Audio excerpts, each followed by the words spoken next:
Welcome, ladies and gentlemen, to the Paranormal Portal. It's Wednesday. Thank you. It's Wednesday.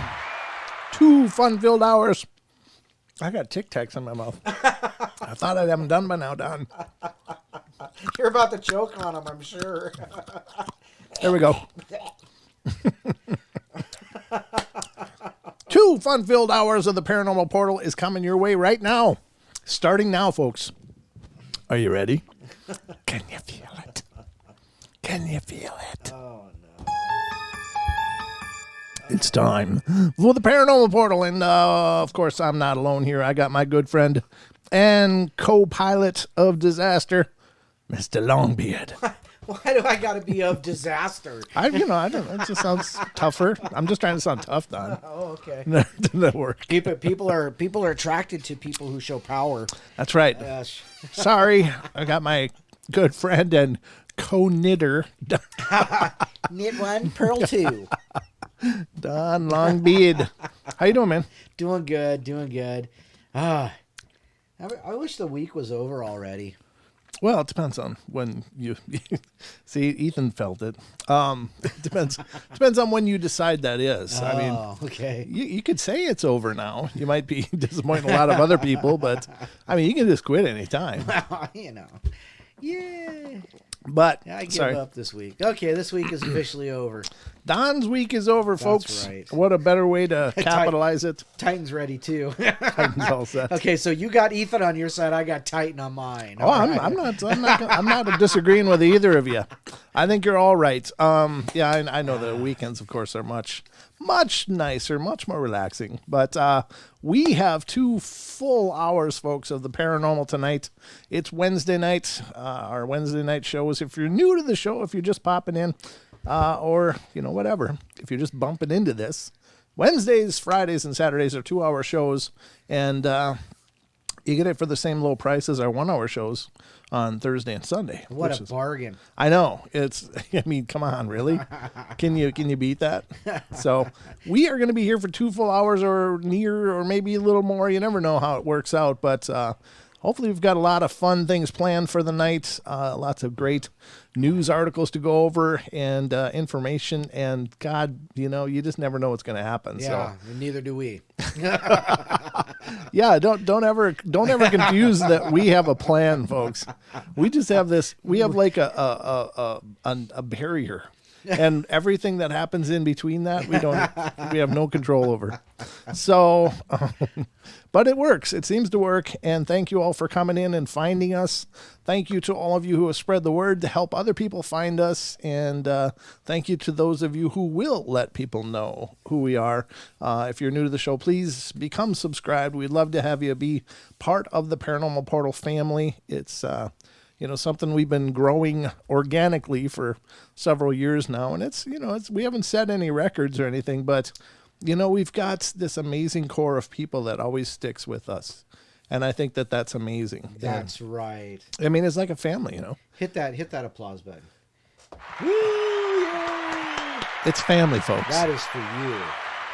And, we all need family. Because without family, we'd be alone. And you guys don't ever let us be alone, which is awesome. We don't want to be alone. We want you here with us. So thank you so much for all that you guys have brought to the table. Some of you have brought ideas. Some of you have brought, connections to other people. Some of you have brought personality. Just a lot of love.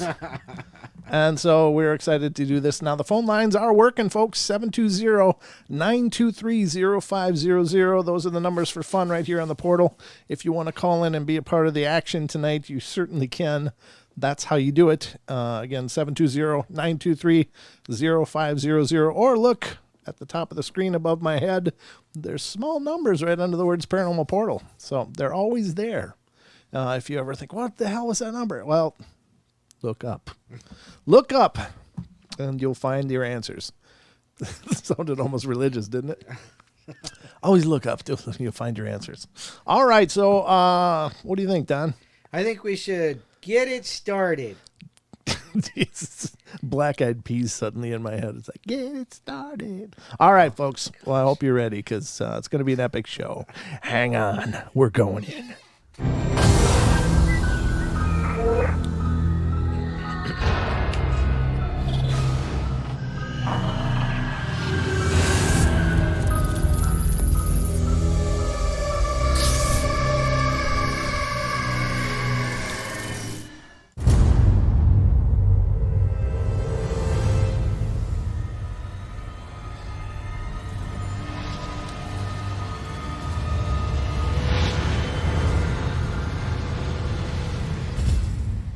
All right, folks, we are live, and that's at it.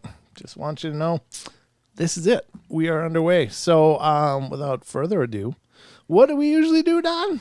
The news. Let's do some news.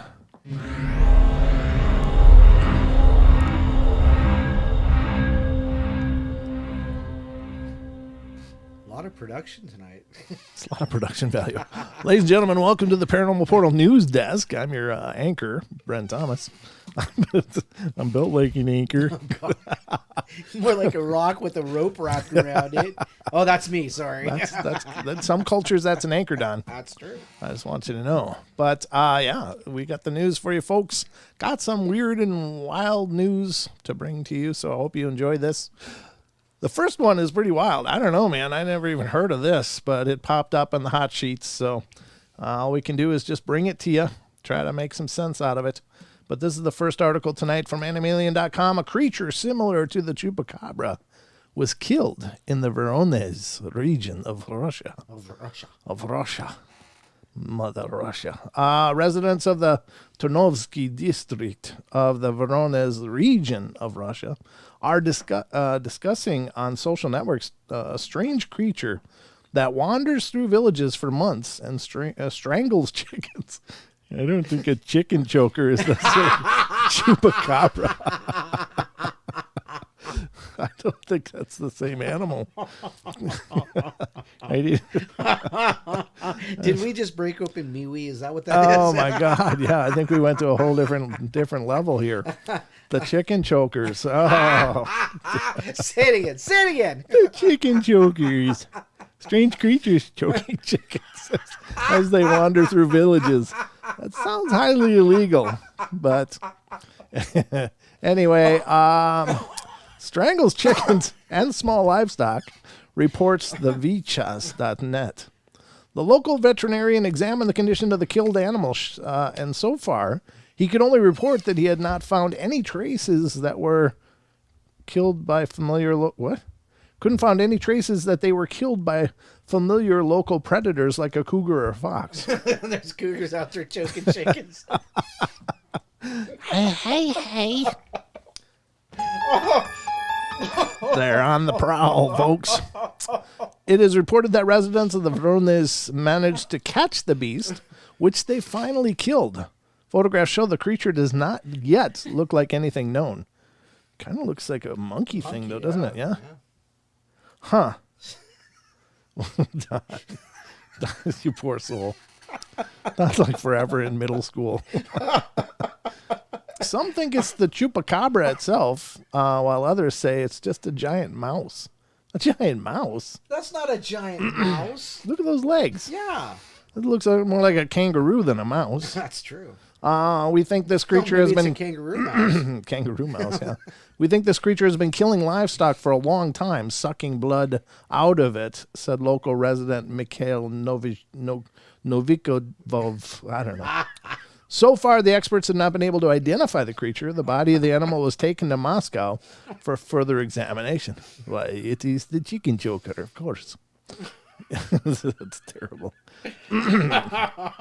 It is an ugly thing, though, isn't it? Yes, it is. I mean, I realize it's been shot, so nothing looks real pretty after it's been shot, but I don't know. Look at that tail, though. That's a hell of a tail. Definitely a prehensile tail.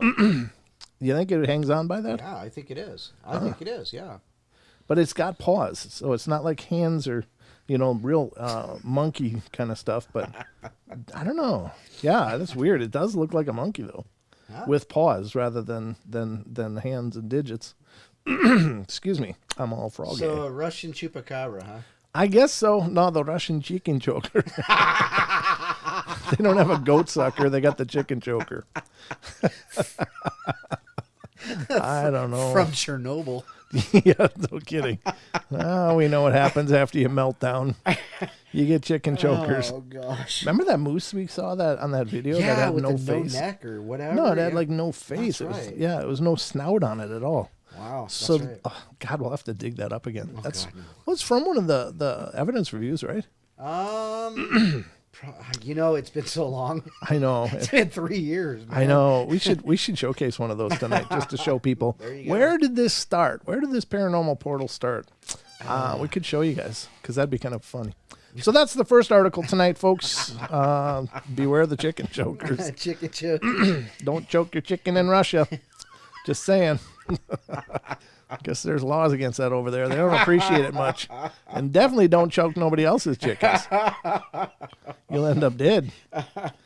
Just putting it out there. Only cougars can do that. I guess so. I don't even think they appreciate the cougars doing it by the sounds of it. But Angry teenage Russian chicken choker. oof. Yeah. All right, so let's move along. Now, here's Oh, goodness. Do you want me to mute you? Or you No, good? I'm okay. All right. Here's another one, folks. From animalien.com, best UFO video from a plane, incredible speed, size, and movement. One woman witnessed on her flight out of Chicago something she will never forget. A mega fast UFO, reports WBZNewsRadio.iheart.com. Excuse me, hold on. She filmed the flying saucer, pointing it out to those next to her. In the clip, she says, "It's high. It's right over by those solar panels."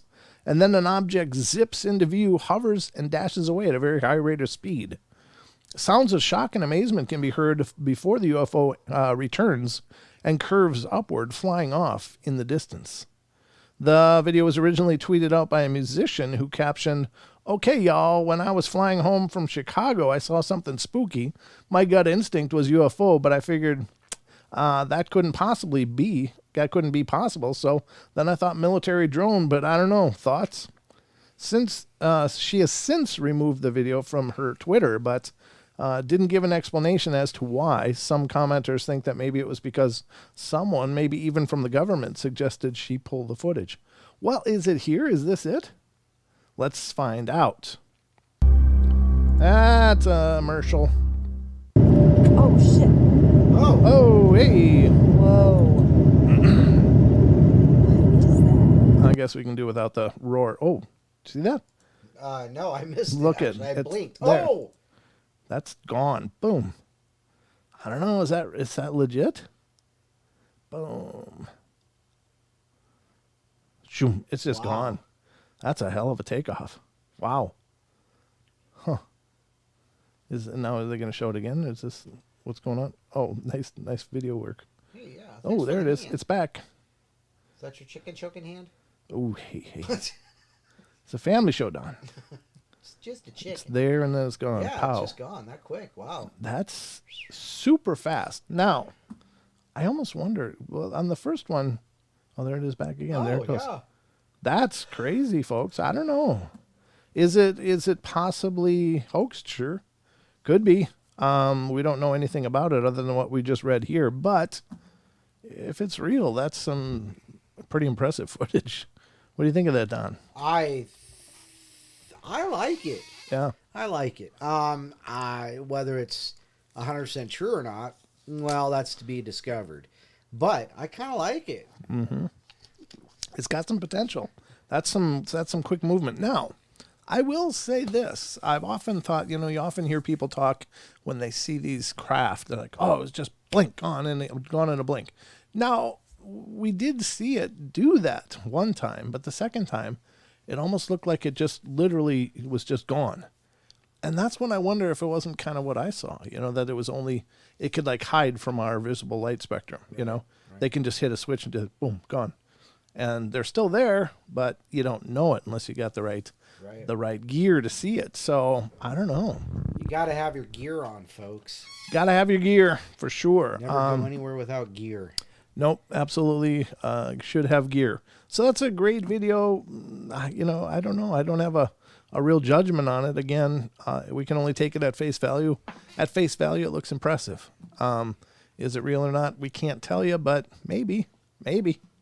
So that's that. let's get on to the. I think the next one's my last article for the breakdown. Wow. And this. No, I got two more. Never mind. You gotta really want cactus for this to happen.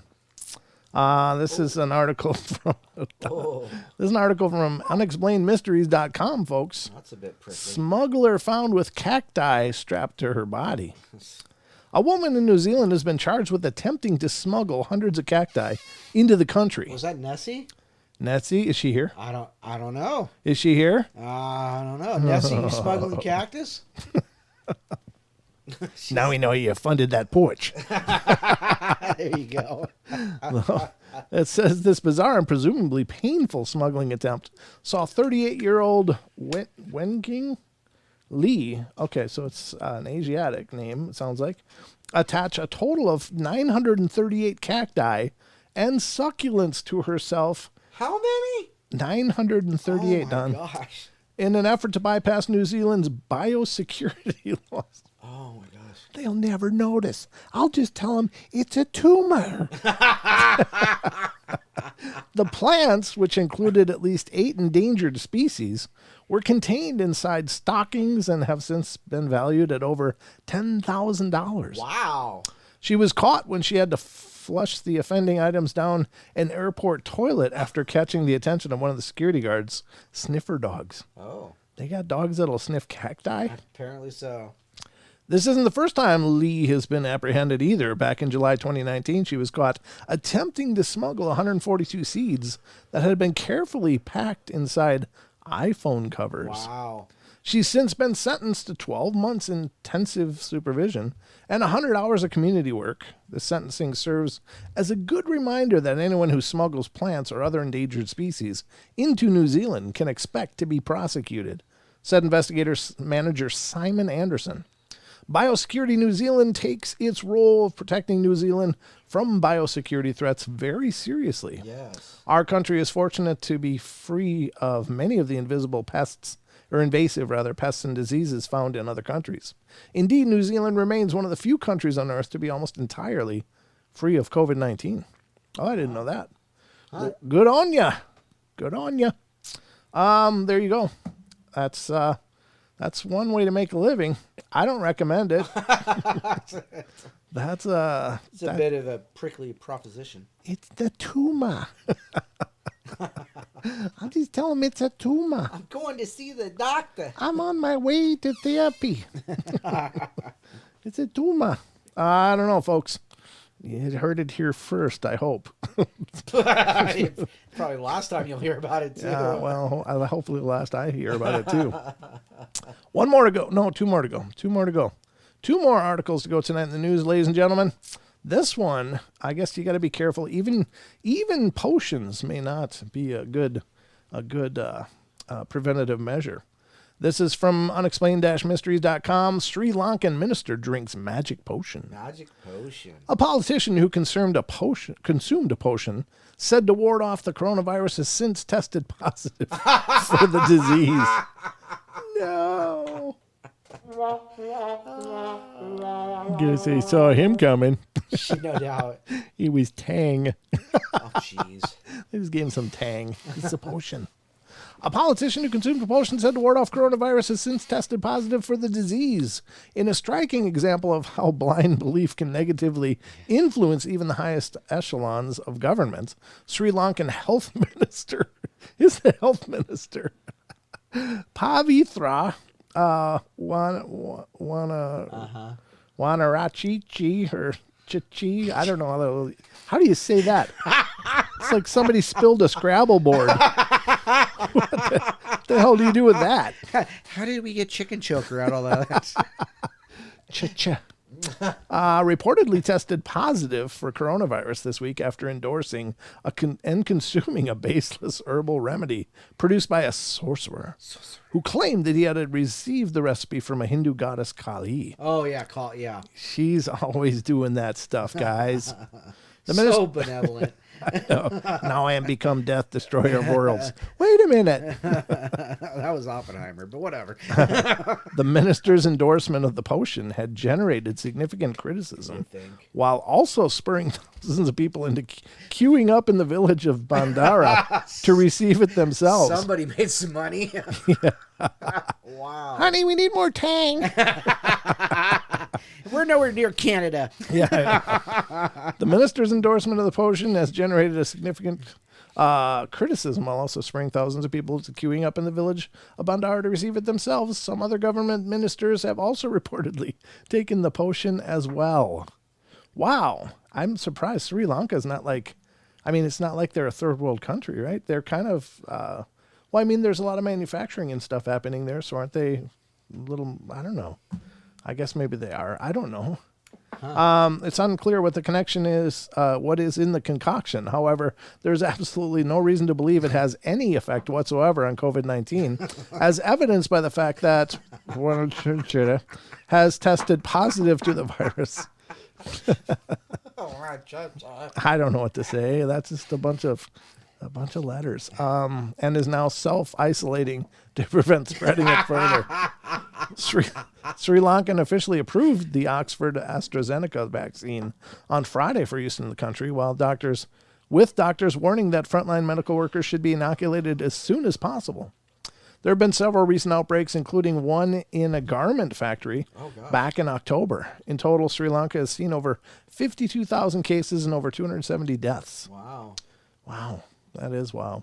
Well, don't go to your local sorcerers for preventative medicine, folks. It's probably not going to pan out real well. There you go. Let's go on to the next one. The next one, of course, will be, what is this one again? Oh, yeah. This one I thought was kind of interesting. I don't know. It's just a theory, but it's interesting theory. And this theory is, It's in-string theory. It's unexplained-mysteries.com says ET could be harvesting energy from black holes. A new study has suggested that we may be able to pick up the telltale signs of this process from light years away. The idea of looking for signs of intelligent, I don't know, stars. After I saw those other letters in that last thing, it totally shook me. Signs of intelligent extraterrestrial civilizations by trying to find evidence of their technology. So-called Techno Signatures has been explored several times over the years. Some scientists have speculated that we might be able to see huge alien megastructures in space, objects of such potentially enormous scale that they can be observed with the telescope. The Dyson sphere, a theoretical structure built to encompass an entire star, is one such possibility, but now scientists have come up with another possible indicator of extraterrestrial technology that we might be able to detect from Earth, and it is all to do with harnessing energy from black holes. According to the study's authors, technology capable of doing this may leave traces just outside the black hole's event horizon that we can see from Earth. That is, if we can figure out what to look for. Wow, I thought they already had it nailed. Yeah. Sounded like that's where it was going. Usually see candy wrappers come out if they've been there. Bing bong, bing bong. Yeah, we've only done the physics in this paper, said study co-author and astrophysicist Luca Corniso of Columbia University, but I am now working with a colleague of mine to apply this to reality, to look for civilizations, to try to see what kind of signal you would need to look for. 50 years ago, mathematical physicist Roger Penrose put forward the notion that there exists a viable mechanism through which a sufficiently advanced civilization could generate power from a black hole by taking advantage of its rotational energy. The key to this idea lies in the region just outside of the black hole's event horizon, where space-time becomes twisted as if dragged along by the rotation of the black hole, a phenomenon known as frame dragging. According to Penrose, if an object is dropped into the region where these forces are generated, it would be split in two, with one half being thrown beyond the event horizon and the other being accelerated outwards with around 21% more energy than it had when it started. If such a thing is actually possible, and someone somewhere has figured out how to do this, it could potentially serve as the most prominent indicator yet that we are not alone in the universe. Perhaps one day in the distant future, it's a method that we may even be capable of doing ourselves. There you have it. I won't be volunteering for that one. When they say split in half, Yeah. how does that work? Is there like a half a person in a half a ship? Which half? Yeah, I know. Or is it just It half was of my the pieces? my evil twin survived. Damn it! I don't know, folks. There you have it. Wow. That is, I think, everything I've got pulled up for your news and information. I hope you feel more informed into all the workings and mysteries and weirdness of the paranormal. But Specifically when it comes to prehensile-tailed chupacabra chicken chokers.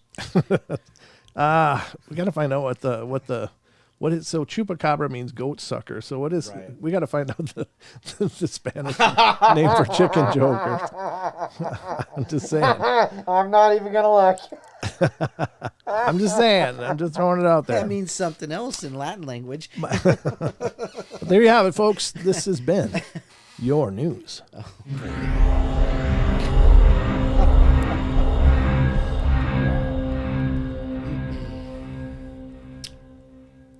Wow is right. Man, welcome back to the regular Paranormal Portal, regularly scheduled program. I'm still Brent Thomas. Nice. And you're still Don Longbeard. That's true. And we're still at work here. Yes. We are just getting started here. So let's see what's going on. It is now. Wow, that was 40. What? 34. But we did get a late start. We had 7-minute late start. Now, the reason we had a late start was because I had a software crash, kind of. Technical difficulties. Technical difficulties, but we got it all up and running and got right back to you. So, I don't know. Take it away, Don. I haven't done that for a while. All right, never mind. Shout out to Eliza. Thank you for your donation, and I hope you have a good day. Thank you. That was really nice. I'm just looking for it. Oh, that's so sweet. Thank you so much, Eliza or Lisa. The sticker she gave us was a big thumbs up chicken. Woo! Oh, that one's not going to get old anytime soon, is it? No. So beware. If you find any chickens choked, go back inside. It's not going to be pretty. There are no cougars around here. No, there are here. There are here. All right, so let's see. Hey, Aussie, happy birthday tomorrow. Oh, happy birthday tomorrow. And just to let you know, we got your shirt in, so we got it in today, so we'll get that out to you. So happy birthday there too. Yeah, I'm sure I'm not going to be rushing it over there, just for the record. I'll get it there. I might have to strap it to the back of a walrus or something, but I'll get it to you. Well, apparently the chupacabras migrate to Russia. It's closer. Man, maybe they're on the way. Maybe they can make a detour. Yeah, very cool. It's my birthday tomorrow. Good for you, man. Happy birthday. I hope it's a beautiful day for you. Thank you for making our days always a little brighter just by being here, brother. And all of you, thank you so much for being here with us. We always love the journey. It's the journey. Excuse me. God bless it. All right, Don, should we start with some regular paranormal goodness? What is exactly a regular paranormal? I don't know really either, but I got some stuff pulled up. Sweet. So we can start there. Let's see. Special thank you to Sarah with Yowie Central. Oh, yeah. I interviewed with her today and had a great time. We had a great chat. And I'm not sure when that'll be airing on Yowie Central, but it was really cool to be a part of the show. Nice. And she's a wonderful person. We had a great time. And I'm going to get her on the portal sometime, too. Sweet. We're going to find out more about them Yowies. And by God, she's the one that's going to bring us that information.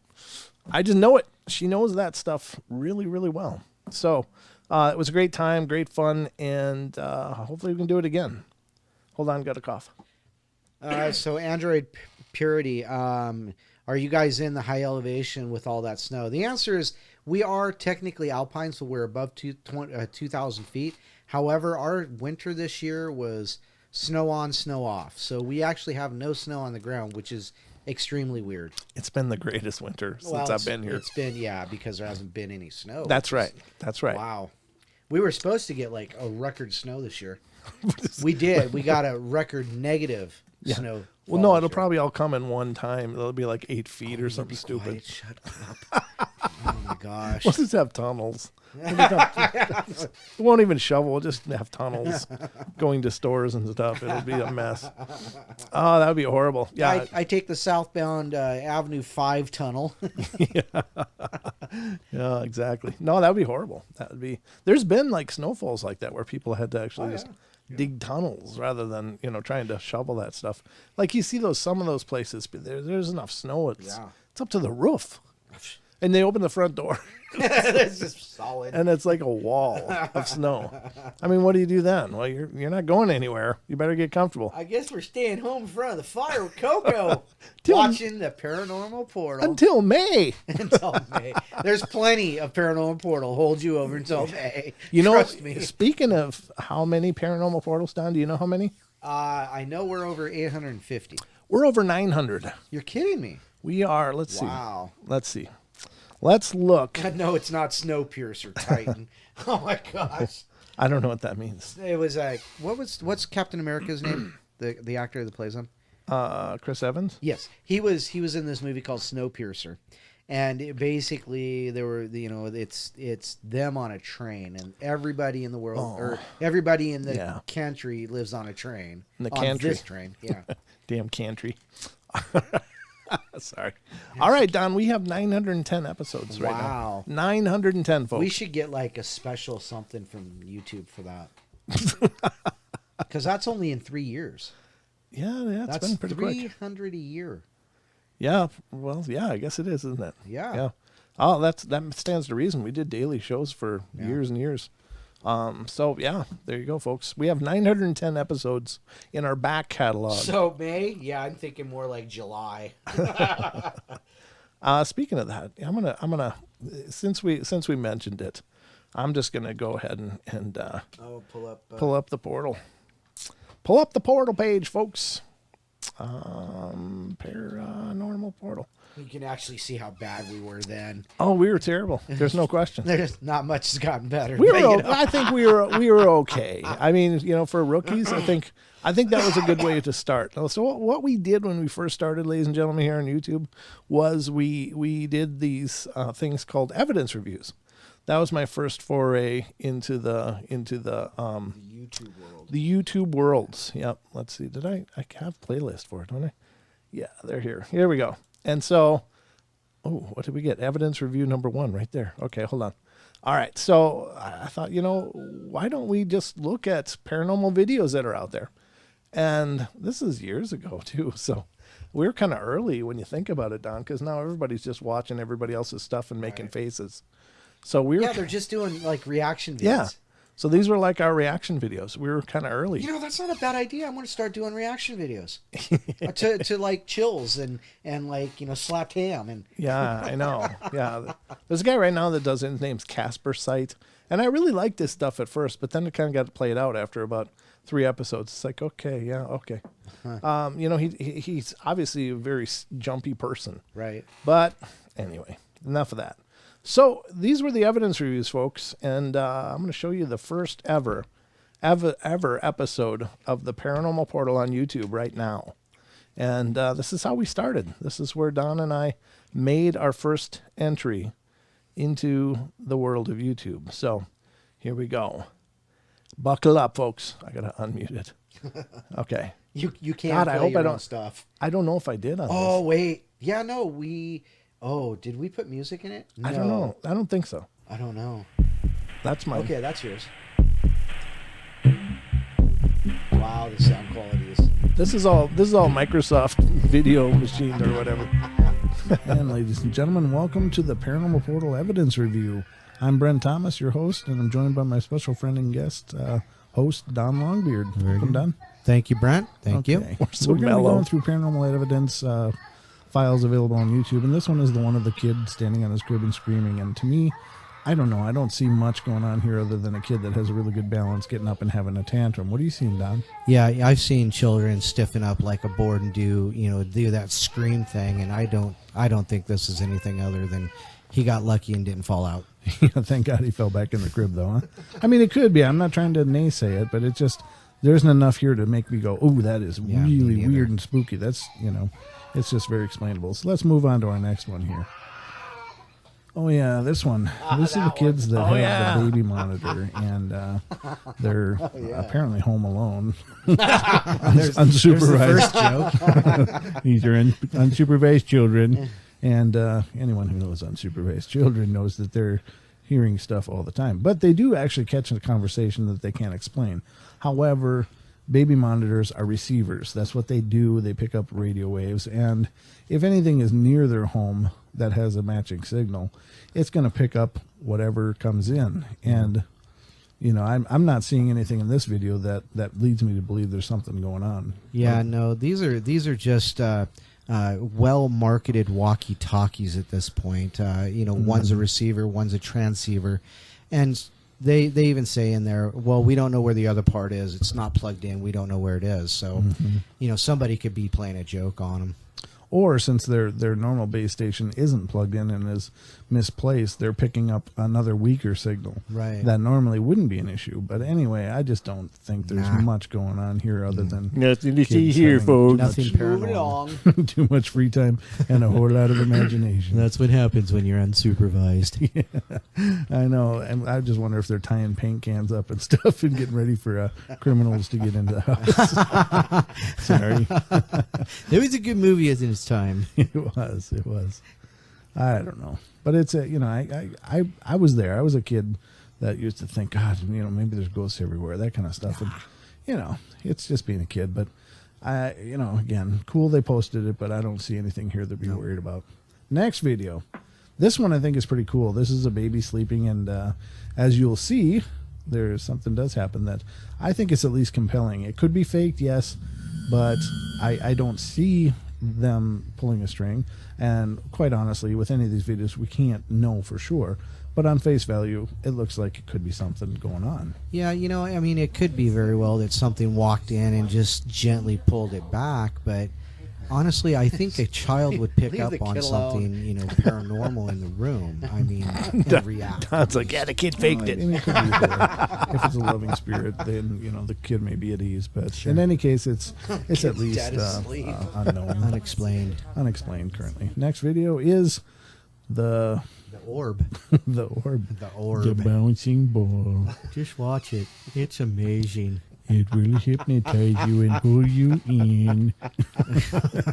Which it seems to do, because I think we really edited this pretty poorly. I didn't cut it down enough before doing this commentary. But could it be a spirit orb? Yeah, it could. But my guess is it's some particulate that's suspended somewhere in front of the camera, and the IR light is illuminating it. And since it's so close to the lens, it's just this blurry mess. Well, could it be another light reflecting off something in the room, like a mobile or something? No, it could not. It could be. In that case, though, I don't know. If that was the case, the reflection would probably appear and disappear as something moved. This actually is moving around, but I think it's more to do with something being, you know, like on a web or something somewhere in front of the lens, or a hair. Were we or really whatever. that boring? You know. And as we mentioned before, it seems to be still on the same plane. It's not going. You mean you're not down, riveted? it's going side to side. Right. It's curving a little, but that's not anything anomalous. No, it's really, the motion seems to match like some kind of pendulum swing. Yeah. So there seems to be a point of origin out of frame above, and it's just stuck there. And, you know, granted, it could be spooky for some people, but I don't think there's anything going on. Spooky. I think it's just a matter of having recorded something and, you know. And seeing something that you wanted to be there. Yeah, and sometimes it can just be insects on the lens, too, that can have that same effect. So don't be too quick to jump to judgments, ladies and gentlemen. There's lots of normal explanations that can cover this. But next video is... Pause for effect. Ooh, another spider web. Those spooky spider webs keep attacking children. It's the ladies ghost and gentlemen, shrimp. If you look at this That's video, Peter Parker. and I get that It's the ghost shrimp. looks like a little shellfish under the sea. Oh my goodness! people are really trying hard to catch things, and when they do catch something they don't understand, it's very exciting, and you can't wait to put it out there. But clearly, this anomaly is nothing more than some kind of a spider web that probably came down. Spiders cut down their webs all the time, and you'll end up finding strands everywhere. And parts of the web they cut out will turn into these weird bundles. And if you look on here, you can see 2 points that don't move, meaning there's still a spider web intact on this, and the bundled up pieces are making that white artifact and waving around with whatever breeze might be in the room. And there's always movement of air. Unless you're in a vacuum. So there's always some kind of movement in there. And of course, these motions are very subtle. Yes, we're commenting over it does commentation. Look like, Yes. it could be something spooky, but no, it's just We're re-commenting. artifact like a spider web. Again, just It's like re-gifting a present. That's right. far enough away from the frame that We call it it's remastering. creating this waving motion and whatever breeze. And there's another angle of it. Don, what's your take? Well, it reminds me of those little blow-up guys that, that wave, and, they got them in the car lot. Come by here, And like you said, there's obviously 2 points in the beginning point. Now it just looks like it got balled up. Yeah. And now it's just garbage. Yeah. So And nothing there. And they also want to make this low battery turn into something paranormal, but they just needed to charge their receiver. That's why it dropped their signal. Yeah, because as you see, soon it's no signal again. Now look at the battery meter. Oh, charging. Yeah, there's nothing anomalous about that other than I should probably charge my equipment. Yeah, and we're not trying to bash anybody here. I mean, I'm sure these people probably believe they were catching something anomalous, but in this case, now it's gone, right?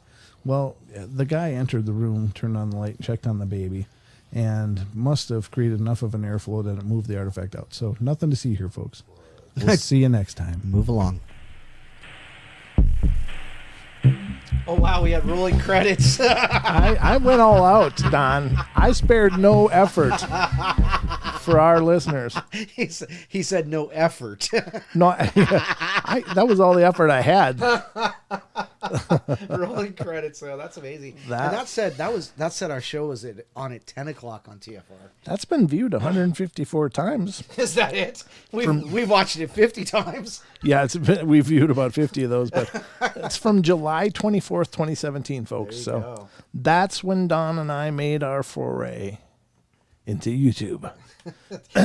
And all that time, there's only 11 likes. There's 11 likes. Is there any comments? Oh, God. Yeah. Oh, wow. Oh, yeah, somebody did. Oh, yeah, Charlie. I remember Charlie. True. Oh, yeah, Lucky commented too. I didn't do a real good job keeping up with this stuff back then. I was like, comment. Obviously, we're still not, because that's Bomber. Oh, yeah. That was 11 months ago. 11 months ago. She Wow. went back. Oh, cool. There you go. Some of these. Hi, Stacy really Lynn. creepy. Even the ones that are. Oh, Stacy probably remembers these. Yeah, she probably does. Stacy, you remember these? The evidence reviews Oh, good God. back when Don and I were trying to be cool. I know. Nothing's changed. Yeah. Dudes, you guys liked reviewing evidence, you'd love the video set I sent a few weeks ago. Yeah.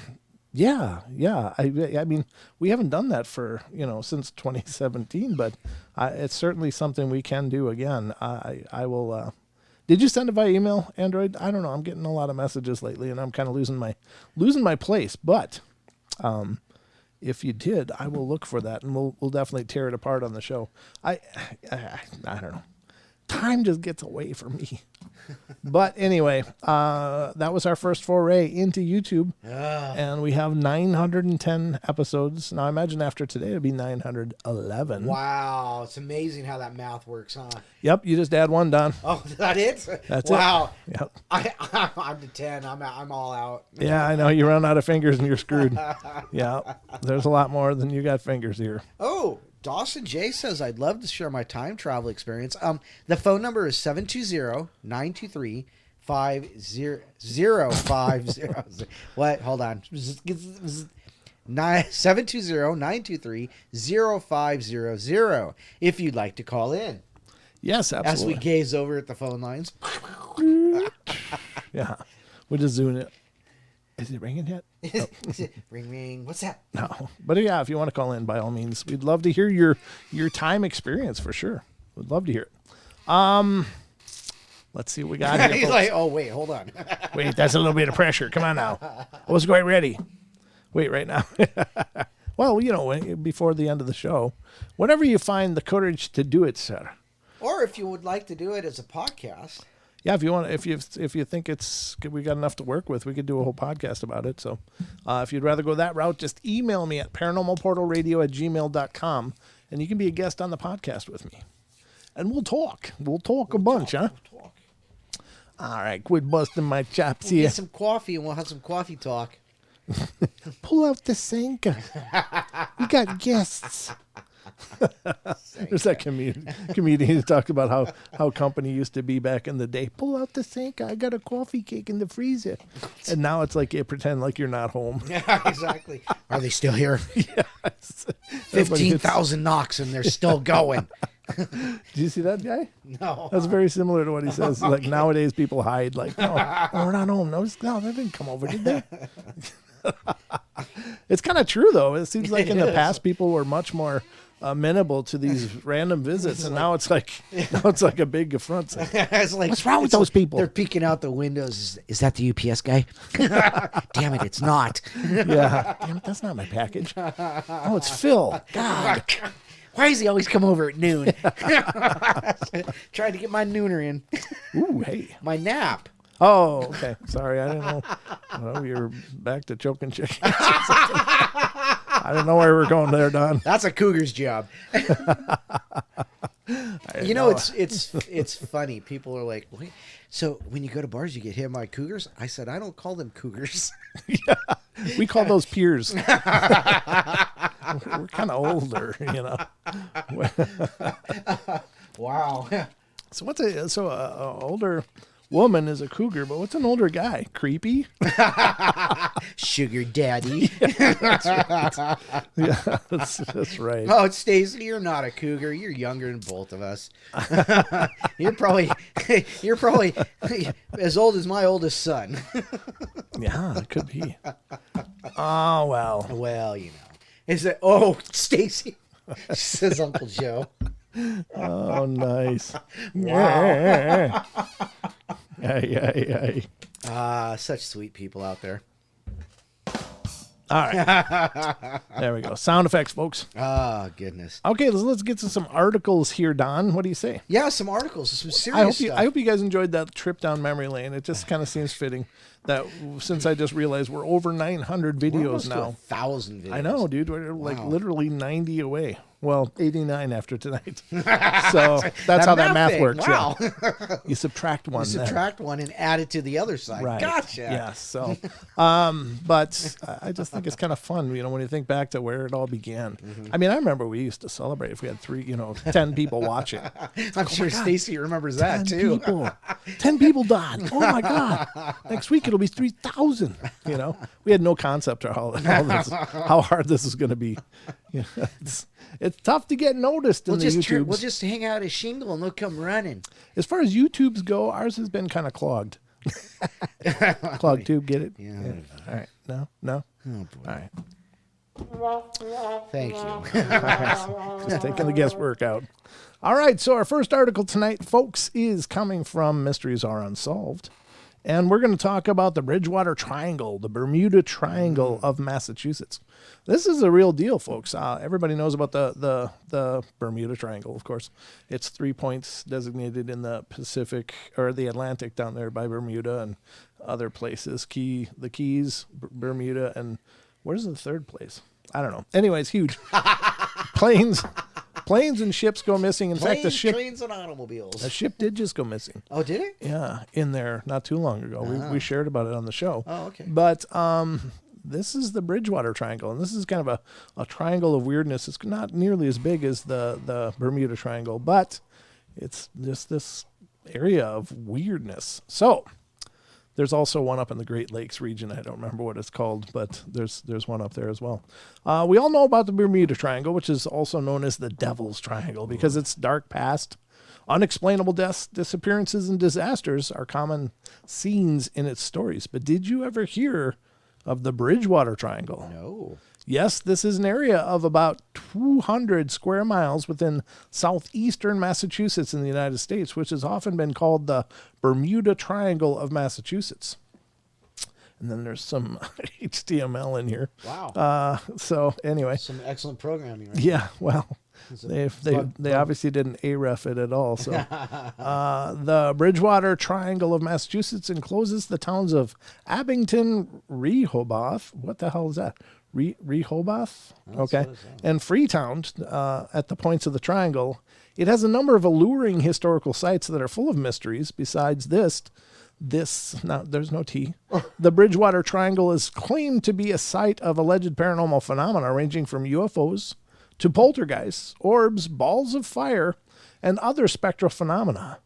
Various Bigfoot-like sightings, giant snakes, and thunderbirds, also with large monsters. And there's the end of the HREF. Says Bridgewater Triangle is claimed to be a site of alleged paranormal I just read that. Okay. The term Bridgewater Triangle was first coined in the 1970s by the renowned cryptozoologist Lorne Coleman, when he first defined the specific boundaries of the Bridgewater Triangle in his book Mysterious America. Mm-hmm. Okay. So here it is on the map. This is where it is. And in here. Oh, look, it's just south of Boston. It's south of Boston. Come on, honey, park the car. We'll go check out the triangle. Then this book, Coleman wrote that the Bridgewater Triangle encloses. Seriously, we just talked about this. Inside the triangle, there are Brockton, Whitman, West Bridgewater, East Bridgewater, Bridgewater. Wow, they just ran out of names there, didn't they? Since our town is east of Bridgewater, let's just be East Bridgewater, okay? Middleborough, Dighton, or Digton, I'm not sure where you go with that. Berkeley, Raynham, Norton, Easton, Lakeville, Seekonk. Oh, boy. Correct me up, Seekonk. Is that the sound the brick makes in your head as it's hitting you? Get over here, I'll Seekonk you. And Tauntaun. Oh, really? Wait a minute. I saw that movie. Hold on. Yeah. Tauntaun. That what Luke wrote out of Hoth. He had to sleep in the guts. Then look at the table of contents here. It says historical sites in the Bridgewater Triangle. Within the Bridgewater Triangle, there are a few historical places that attract people from all over the world. Some of them are cited here at a glance. The Hakamak Swamp. I've heard of that. Central to the area is Hakamak Swamp, which means the place where spirits dwell. It's a vast wetland containing much of the northern part of southeastern Massachusetts. Hakamak Swamp has been feared for a long time. Even in modern times, it has, for some reason, remained a place of mystery and fear. Many people said to have vanished there. Therefore, the paranormal enthusiast community, love to wandering this place. Sure. All right. Dighton Rock, also found within the boundaries of the Bridgewater Triangle, is Dighton Rock. It's a 40-ton boulder, originally located in the riverbed of the Tauntaun River. At Berkeley, the Dighton Rock is known for its petroglyphs, carved designs of ancient and uncertain origin, and the controversy about their creators. Freetown Fall River State Forest. The Freetown Fall River State Forest has reportedly been the site of various cult activity, including animal sacrifice, ritualistic murders committed by admitted Satanists, as well as a number of gangland murders and a number of suicides. So it's our very own suicide forest? Sounds like it, yeah. No, violent deaths there. Yeah. Sometimes they're not voluntary suicides, but they're, they're involuntary suicides. See what I did there? Thank you. I'm here all night. The supposed site, Profile Rock, is a supposed site where the Native American people Wampanoag, historical figure Anawan, received the last wampum belt from King Philip. Legend has it the ghost of a man can be seen sitting on the rock with his legs crossed or with outstretched arms, located within the Freetown Fall River State Forest. What's going on? That sounded like a description of the Rise of Skywalker, but he's sitting on the rock. Oh, okay. All right. All right. Let's continue. Solitude Stone, an inscribed stone located near the Forest Street in West Bridgewater, which is found near a missing person's body, also known as Suicide Stone. The rock was found with the inscription, "All ye who in future days walk by Nunkatesset stream, love not him who hummed his lay cheerful to the parting beam, but the beauty that he wooed." What the hell does that mean? I don't know. I read it and I have no idea what I read. All ye who in future days walk by Nantasket stream, love not him who hummed his lay cheerful to the parting beam, but the beauty that he wooed. Yep, that's what I read too. It still doesn't make sense. It's very poetic, I'm sure. I'm sure it has some It's kind of... way above my poetic grade. So, some strange scenarios and happenings have made Bridgewater Triangle one of the greatest mysterious places existing on Earth. Wow. Unexplained phenomena come into most of these areas as a mix of reported phenomena that includes reports of UFOs, mysterious animals and hominids, ghosts and poltergeists, and animal mutilations. Poultrygeists. Poltergeists. That's what happens after you choke them. You get poltergeists. Be walking through your house. Damn it! That's foul. Yeah, it's a foul haunting.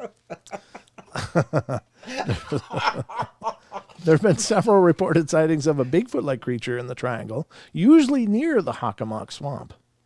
There's thunderbird sightings. Giant birds or pterodactyl-like flying creatures with wingspans of 8 to 12 feet are claimed to have been in the neighboring Wamp and neighboring Taunton, including a report by Norton Police Sergeant Thomas Downey. Animal mutilations. Yep, they were bound to come up, weren't they? Let's get to the core of it. Especially tonight. Might as well, let's get to some anal core in here. Can't have a complete portal without some anal coring. It was that damn cougar. Various incidents of animal mutilation have been reported, particularly in Freetown and Fall River, where local police were called to investigate mutilated animals believed to be the work of a cult. 2 specific incidents in 1998 were reported, one in which a single adult cow was found butchered in the woods, the other in which a group of calves were discovered in a clearing grotesquely mutilated as if part of a ritual sacrifice. Wow. Native American curses also done. Yeah, no doubt. Let's see. Titan asks the question. He says, so which came first, the chicken or the choke? Ooh, I'm guessing without the chicken, you can't have the choke. So I think we already know that answer. Actually, the cougar came first. They're older. Yeah. According to one tale, the Native Americans had cursed the swamp centuries ago because of the poor treatment they received from the colonial settlers. A revered object of the Wampanoag people, a belt known as the Wampum Belt, was lost during King Philip's War. Legend says that the area owes its paranormal unrest to the fact that this belt was lost from the native people. There's an area neighboring Vermont that has similar accounts of to the Bridgewater Triangle, which is popularly known as the Bennington Triangle. Some claim the Bridgewater Triangle area is to be a supernatural place, while others have deemed it cursed, and that's why many people who have such a bitter experience don't want to go back there again. On the other hand, some have found exciting them... What? I'm just reading, folks. I'm just reading this. On the other hand, some have found exciting themselves to wander these historic lands. We're just not going to get. We're not going to get away from this whole show. We're not. It's just going to be circling the drain. Was he carrying a chicken? I'm not. It doesn't say. The fact is, the fear and mystery complement each other, and from this, thousands of incredibly strange places like the Bridgewater Triangle have been born in this world, and who knows what happens there. Google Maps. They even put it on Google Maps. There it is. That's the Bridgewater Triangle, folks. Oh, goodness. I don't know. The dish slams. Oh, it's got a poultrygeist. Damn it. Wow. Hey, who opened up all these cans of corn?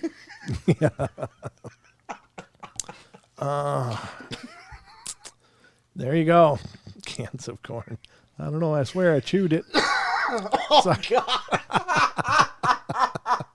Sorry.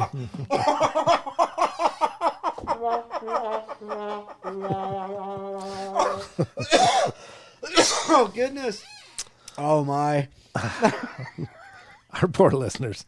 God, you guys are subjected to some terrible humor. You poor Welcome to people. Junior High Night at the Paranormal Portal. Oh, God. Oh, no. Painful. Just I'll toss need, it. I'll need 2 ibuprofen and a big glass of water before I go to bed. Oh, At least, we should be drinking something. At least we could blame it on that. Huh? yeah. Sorry, we're Great. Oh, my God. That's called planning. Yeah, not like we've got much of that. Well, there's the Bridgewater Triangle, folks. Overbuilt says I had a cougar check me out at the dollar store today. A dollar store cougar. Sounds like a good time to me. You must be a sugar daddy. You bought 2 things. Yeah. Ooh, he bought the drapes.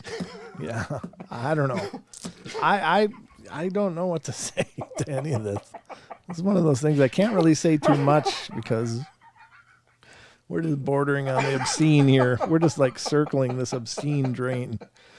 All right, let's go talk about the mystery keyhole structure on Mars. Any of you guys heard about this? You heard No, about I have that? not heard about it. No. There's a picture of it done. Nice, nice. That's the mystery keyhole structure on Mars. Do you think that looks natural? I don't. No, I don't think so either. No, I don't think that looks natural, folks. Let's see what it says. It says this is from Mysteries Are Unsolved. The mystery of the keyhole structure on Mars. In November 2016, after a 3-year study of the keyhole formation discovered on Mars, an independent research team led by the director of the Cydonia Institute, George J. Haas, published their strange findings.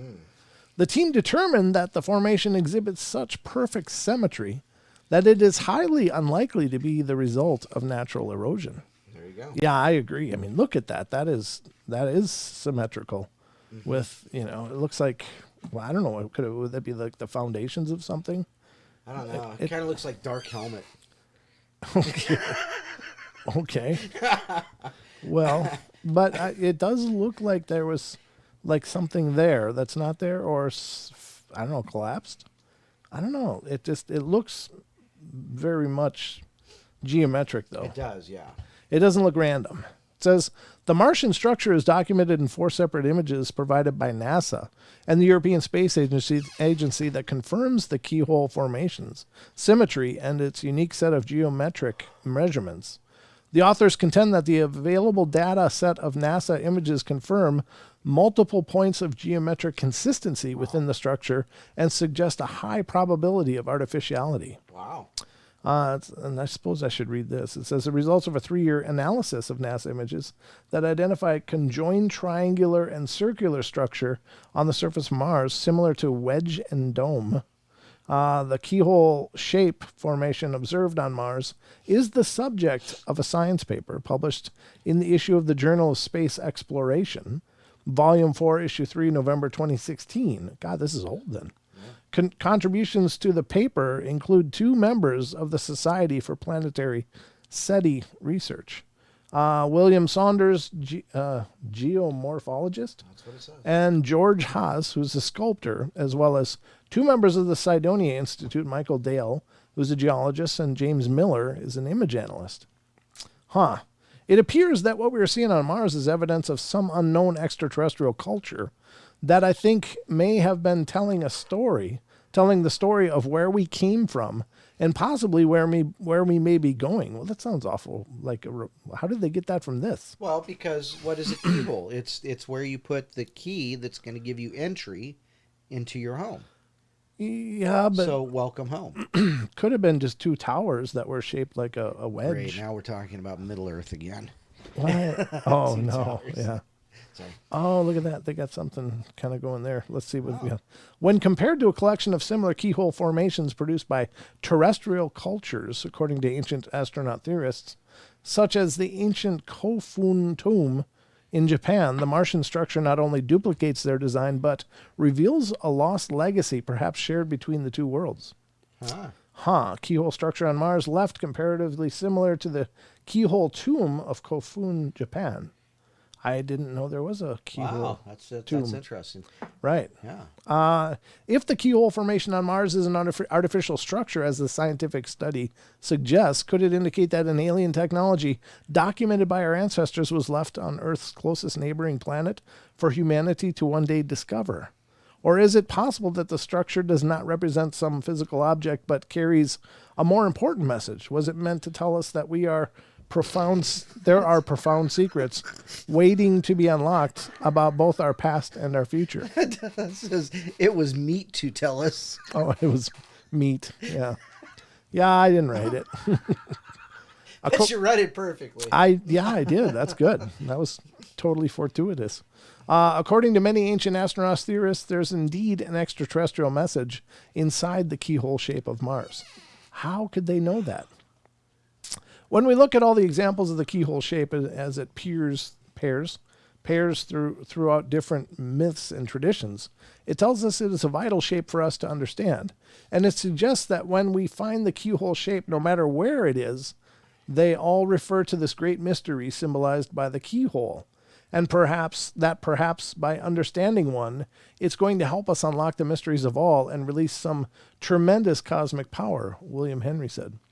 Could it be that the keyhole shape symbolizes a connection to the universe that humankind is only beginning to comprehend? See, there again, though, I mean, how do we know that other cultures would have keyholes, would even have a knowledge of what a keyhole is? That's just a method we came up with to secure gates. Right. That doesn't mean that that's a universal symbol. Like everybody obviously uses keys. I don't know. I find that logic hard to understand. So is this protruding or intruding? Is it protruding up? Right. Or it is. Yeah. And that's what I'm I kind of looked at this and thought it was sunk in, but yeah. Maybe it's not. Maybe it's raised. Well, maybe it's not. And when you line up the tomb in China and Mars, Japan, and Japan, and you slam them together, maybe that's the key. Maybe that's the fit right there, huh? Yeah. Oof. Maybe we're all one world. One love, one life. Oh boy. Let's get together. Sorry. All right, so there you go. There's the keyhole structure on Mars. I don't know. I think it'd be great if there was like a repository of information there just waiting to be discovered, but I think it's very ambitious to think that, well, everybody knows what a keyhole is. Right. I mean, I don't know.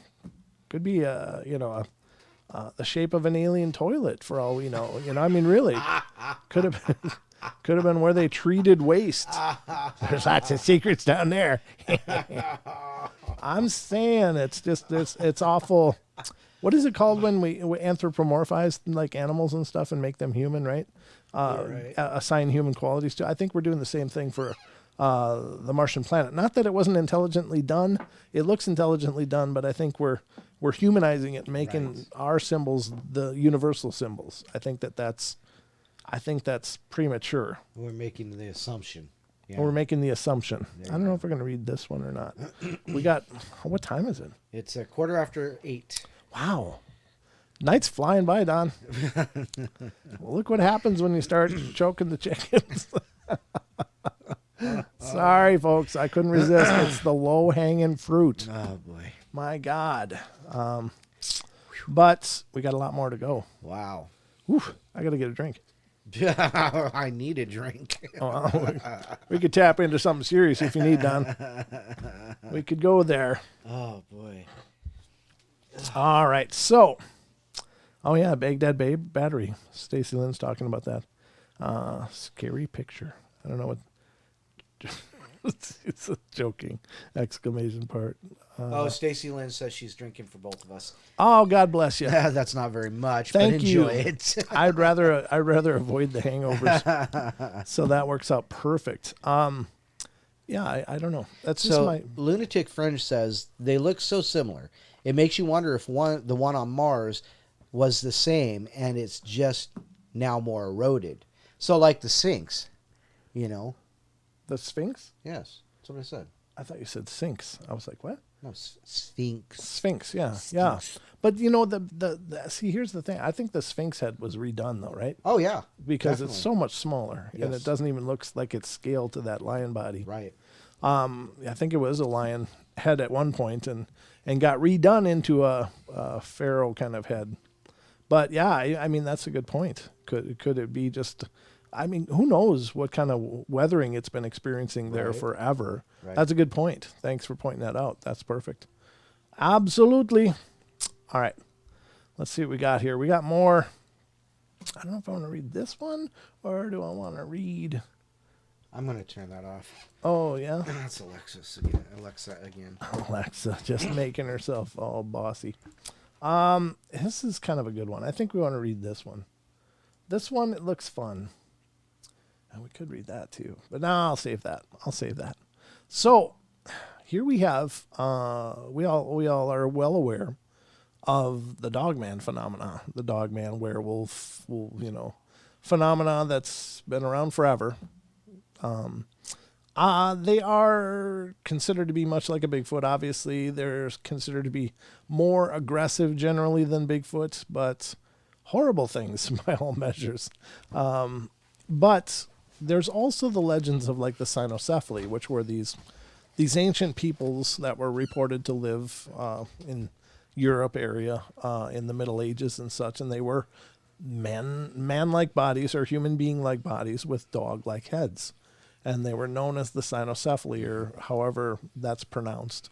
And so they were known as fierce warriors and very, very ferocious warriors, but they also had culture. They were also civilized. And so I found an article that I think is kind of cool, and this is coming from the Scottish and Irish tales of werewolves that fight in battles and the Scottish wolvar. The Irish fowlad in folklore. And so I thought this would be kind of cool because it doesn't make them sound like just these bestial things. I haven't pre-read it, so I don't know what we're in for here. But this is coming from folklorethursday.com. And this is an article, Werewolves That Fish and Fight in Battles. So it's talking about the Scottish wolvar and the Irish fowlad in folklore. So let's see what it says. Ooh, that's some small font. Why is this saying update? I don't want to update. I just want to blow it up. Where's my... I can't, can I? That magnifying glass is not there. Well, we can do it this way. I need to blow it up, folks, because, man, that micro font is not going to fly anymore. Now with these eyes. All right, it says werewolf. The name alone conjures up nightmarish images from our current pop culture horror films.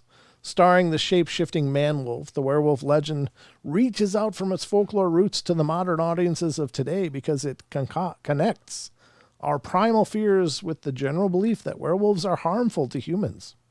However, with the prevalence of shape-shifting folklore throughout the world, there are some exceptions to this idea. Folklore of the werewolf varies in different countries, and there are some tales of werewolves where they are not necessarily bad. So we're going to start with the Scottish wolvar, and here's apparently an old depiction of what they would look like, and you can see it has clothes. Looks like it's wearing a jacket, right? Yeah. All right, so this is the wolvar was a wolf-headed man with a dog head, by Hartman Shadell, I guess. Sure. All right, Scottish wolvar. You might think that werewolves are bent on terrorizing the local populace by giving into their bloodlust, but nay. My bonny lads and lassies. The story of the Scottish wolvar is one of that defies this tradition. In the Shetland Islands, just north of Scottish mainland, there are tales of the wolvar. While often called a werewolf, the wolvar is actually thought by the ancient Celts to be its own species, being something between a man and a wolf. Jane Saxby, an author and folklorist from Unst, one of the Shetland Islands, collected the local folklore about the wolvar in her 1932 book, Shetland Traditional Lore. She noted that the wolvar was described as being covered with short brown hair, with the body of a man and the head of a wolf. Unlike the typical werewolf, the wolvar did not shapeshift and was considered a kind-hearted being. The wolvar was a solitary creature who lived in a cave dug out of a steep hill. It showed no aggression towards humans as long as it was left alone.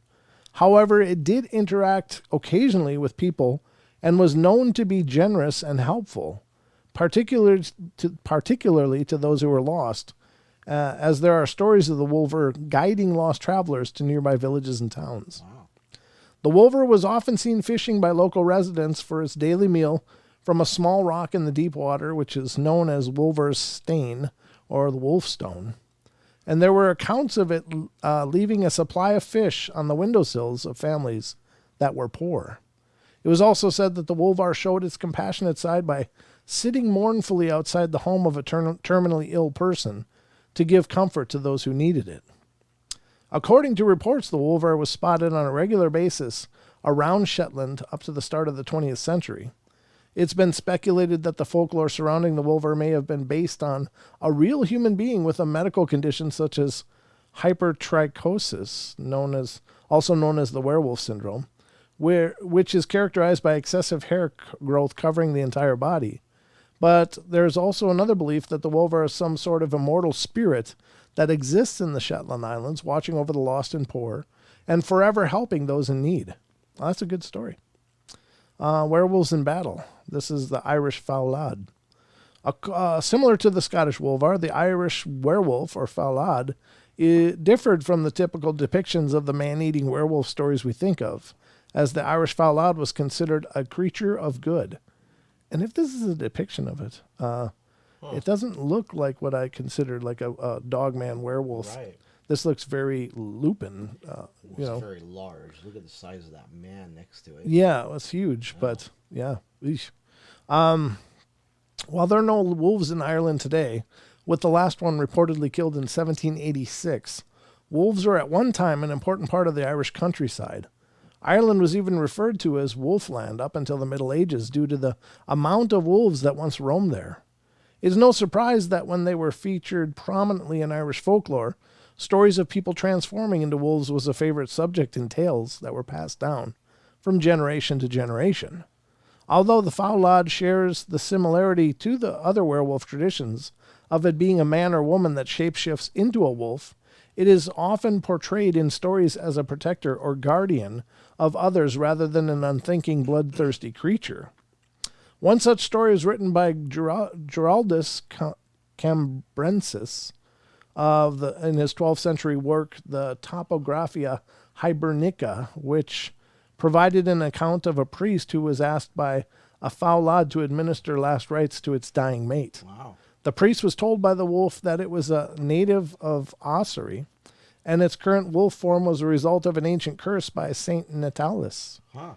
Every 7 years, a man and a woman were exiled from their homes in Ossory and transformed into wolves. The priest performed last rites over the gravely ill mate, and the grateful Fowlad not only thanked him, but also shared his campfire and food for the night, and promised to reward the priest when he regained his human form once again. In another folktale collected by Lady Speranza Wilde in her book, Ancient Legends, Mystic Charms, and Superstitions of Ireland, a farmer discovers a family of werewolves living in a nearby forest. The Fowlad family is kind to him because the farmer saved a young wolf once, not knowing it was their son. However, the most fascinating piece of lore I came across for the Irish Fowlad was that of Lagnach Fowlad. These were not doomed, kind-hearted or guardian werewolves, but vicious werewolf warriors mentioned in a medieval Irish text called the Coir Anman. Okay. According to the text, this tribe of man-wolf shapeshifters were from what is now known as Tipperary Island, and were thought to be followers of the bloodthirsty Irish god Crom Croch, the bowed god of the mounds.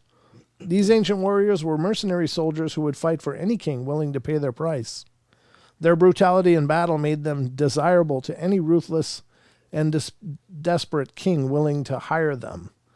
The price for their services, not gold, but the flesh of newborns that they would feed on. Wow. Strangely, I find the thought of werewolves fighting alongside a king's army on the battlefield is both terrifying and inspiring at the same time. That's kind of an odd twist. Yeah, the folklore of the werewolf, while being shaped by the regions of the world the stories are from, still resonates today because of the very nature of folklore itself.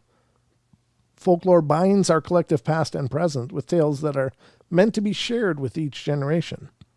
Be it about a kindly wolvar or shape-shifting warrior, the werewolf mythos is one that still calls to us today. That's correct. Yeah, so there you go. There's a couple of legendary references to a couple of, well, other than the warrior ones, those guys are twisted. Those were not good.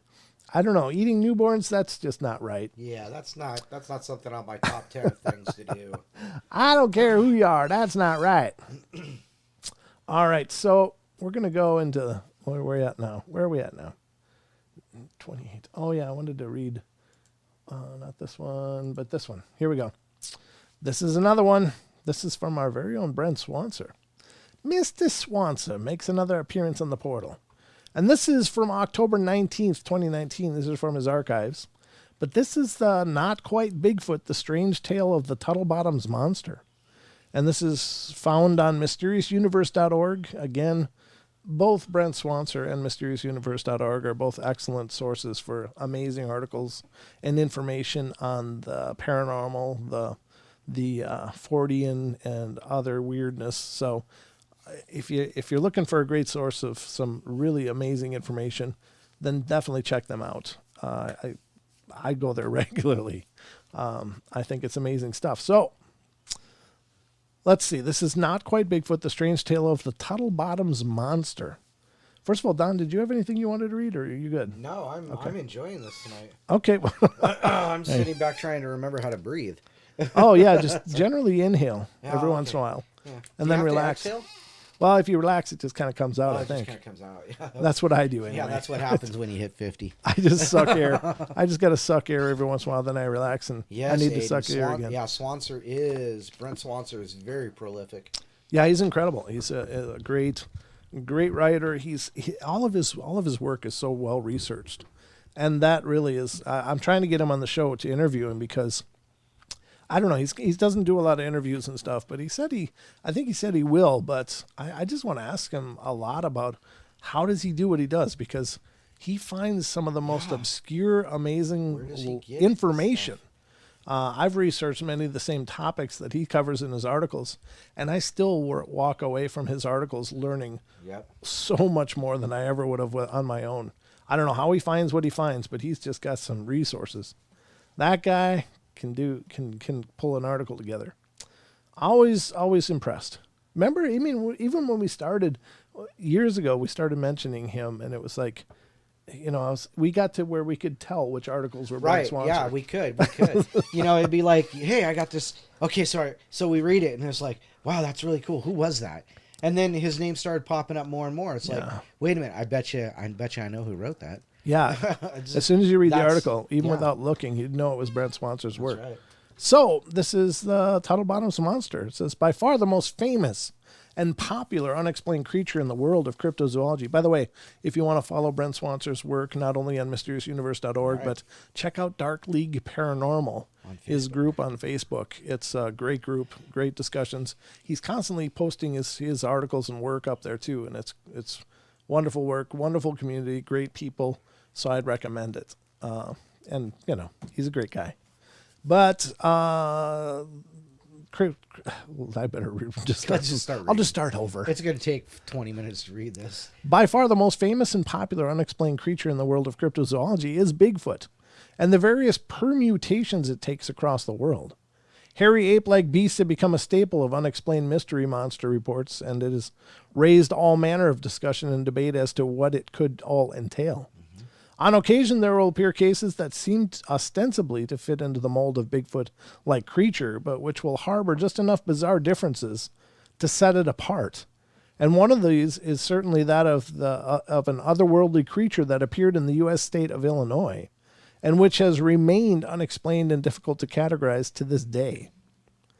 The legend in this case comes from the rough, mosquito-infested swamplands north of Harrisburg, Illinois, on the Saline River watershed, where for years there have been reports of something decidedly odd in the dim wilderness. For decades, locals have sporadically cited a massive, somewhat ape-like creature described as looming around 8 feet tall, covered in shaggy hair, and seeming to be something very much like a Bigfoot-type entity, but with the size and hair are where the similarities apparently end.